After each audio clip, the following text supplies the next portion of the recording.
Hello, I'm Congressman Jonathan L. Jackson here with my dear friend and colleague, Congressman Ro. We're here to announce that we're going to stand by putting together a constitutional amendment for the right to vote. On this day, October 15th, I was in the hearings for the United States Supreme Court, Louisiana versus Callis. This is more than just redrawing lines. This is more than redrawing districts.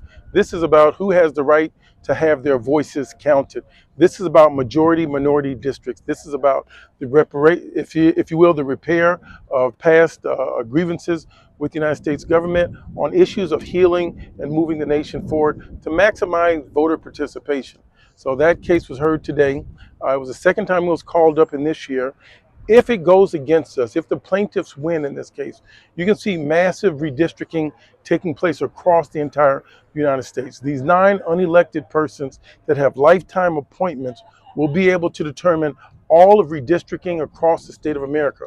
What does that look like? That looks like in every state, that has to deal with every state senator, every state rep, every city council. Are we trying to continue with the spirit of the law that's been very clear since 1965, if you will, the crowning achievement of Reverend Martin Luther King's work on a voter rights amendment? This has to deal specifically with Section 2, enforcement of provisions to make sure that there are guardrails that parts of our country that have not complied with fully accepting a truly democracy where every vote is counted. What would be the cure for that? It'd be having a constitutional amendment to secure the right to vote. If you have paid your debt to society, now you should be put back onto the rolls. After you turn 18 and you can be potentially drafted into something in the future, you have the right to have your vote counted. There's be no more tabulations coming out of Florida. There'd be no more gerrymandering. There'd be no more kicking people off of the rolls that they didn't even know about. So that's an urgent issue. You'll be seeing more about that. I'll ask my Congressman colleague, Ro, to address that as well. Well, Jonathan, there's a reason you woke up early and went to hear the case this morning, because this is the most important case of the year, probably the most important case of the decade. What they're trying to do is eliminate minority districts in the entire South. I mean, people who've been elected after 100 years, like Jim Clyburn. There wasn't a black congressman in South Carolina 100 years. Wasn't a black congressman in many of these southern states for 100 years. And it only happened because we didn't just have the 1965 Voting Rights Act. We had the 1982 provisions that said you can't dilute the black or minority vote.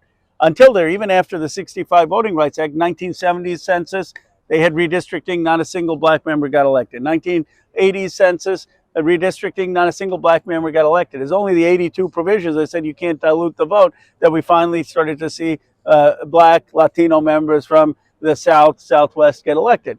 And what the Trump administration wants to do is take away that 1982 provision and basically say that states can dilute the vote. So you can carve up a Emanuel Cleaver district, a Jim Clyburn district, just carve it up so you don't have any of these black members from these southern states.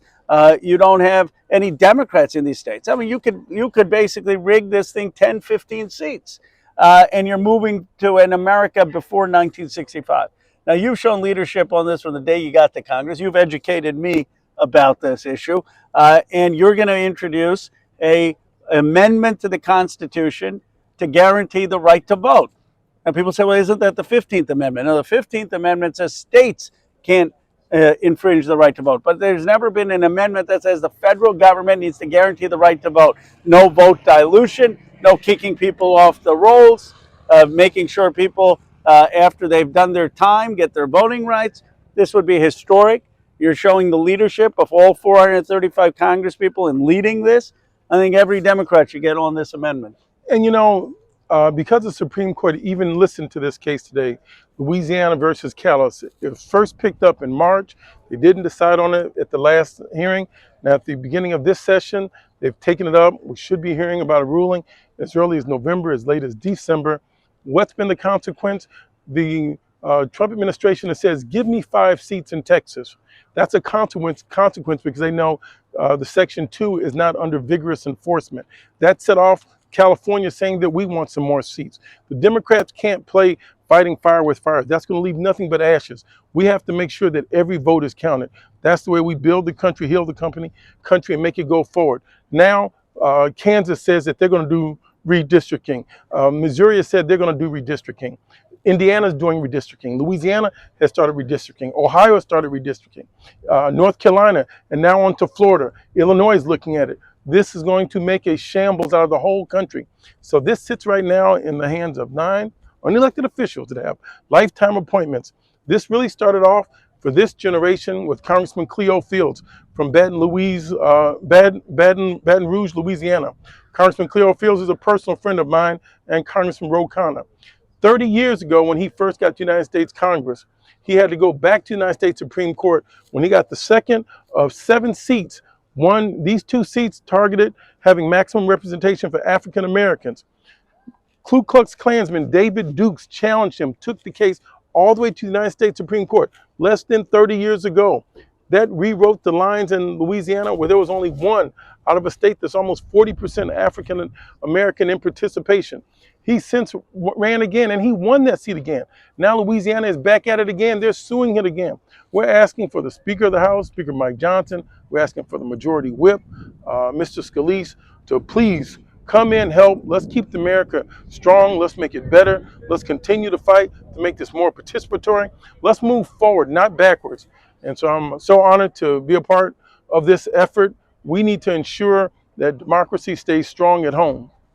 I'm fully supportive. I'm going to co-sponsor your amendment. We're going to work together to get as many of the Democrats to co-sponsor. Let's get this done. Thank you, Congressman. Thank you.